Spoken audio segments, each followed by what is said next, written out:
Daily 24 Bharat देख रहे हैं आप, आपके साथ में अंकित मिश्रा। सरकार की तरफ से प्याज की कीमतों को काबू में करने की लगातार कोशिश हो रही है और इसके लिए बफर स्टॉक से सस्ती दरों पर प्याज की बिक्री के साथ ही और भी कदम उठाए जा रहे हैं। अगर आपके यहाँ पर भी प्याज महंगी है तो ये खबर आपके लिए और भी ज़्यादा इसीलिए ज़रूरी हो जाती है क्योंकि हर व्यक्ति घर में प्याज तड़के से लेकर के खाने पीने की वस्तुओं में इस्तेमाल करता है।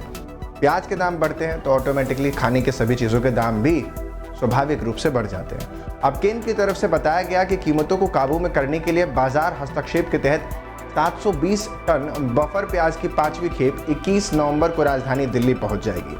ये पिछले महीने शुरू की गई सरकार की पहल का एक हिस्सा भर है, जिसके तहत रेलवे के जरिए पहली बार महाराष्ट्र से दिल्ली तक बफर प्याज पहुंचाया जाएगा। अब तक 4010 टन प्याज 35 रुपये प्रति किलो की दर से रिटेल बिक्री के लिए भेजा जा चुका है। सरकारी बयानों के अनुसार 720 टन की एक और खेप, जो इस सीरीज की 5वीं खेप है, सोमवार को नासिक से रवाना हुई है और इसके 21 नवंबर तक दिल्ली पहुंचने की संभावनाएं जताई जा रही है। 17 नवंबर को पहुंचने वाली 840 टन की चौथी खेप में से सरकार ने दिल्ली एनसीआर में रिटेल बिक्री के लिए मदर डेयरी को 500 टन, एनसीसीएफ को 190 टन और नाफेड को 150 टन प्याज आवंटित की है।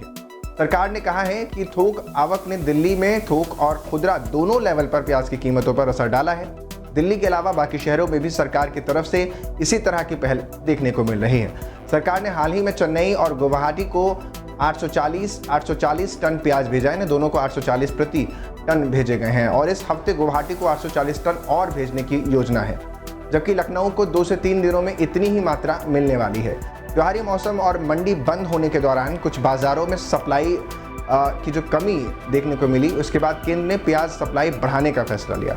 सरकार की तरफ से प्याज की सप्लाई बढ़ाने से कीमत नीचे आ रही है। सहकारी संस्था नाफेड ने इस हफ्ते दिल्ली एनसीआर के लिए 2 अतिरिक्त रेल रैक और गुवाहाटी के लिए 1 रैक का अनुरोध किया है। सहकारी एनसीसीएफ ने आने वाले हफ्ते में एक और रैक तैनात करने की योजना भी बनाई है, जबकि सड़क परिवहन को बढ़ाया जा रहा है।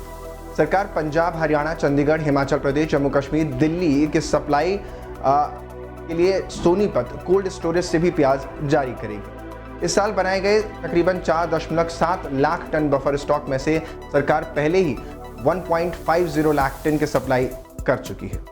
यानी प्याज की जो बढ़ती हुई कीमत है उसको काबू में करने के लिए लगातार सरकार युद्ध स्तर पर कोशिश कर रही है, न केवल दिल्ली एनसीआर को बल्कि देश भर के हर राज्यों तक इस तरीके से गुवाहाटी से लेकर लखनऊ तक पहुंचाई जाए प्याज, या हिमाचल से लेकर कन्याकुमारी तक।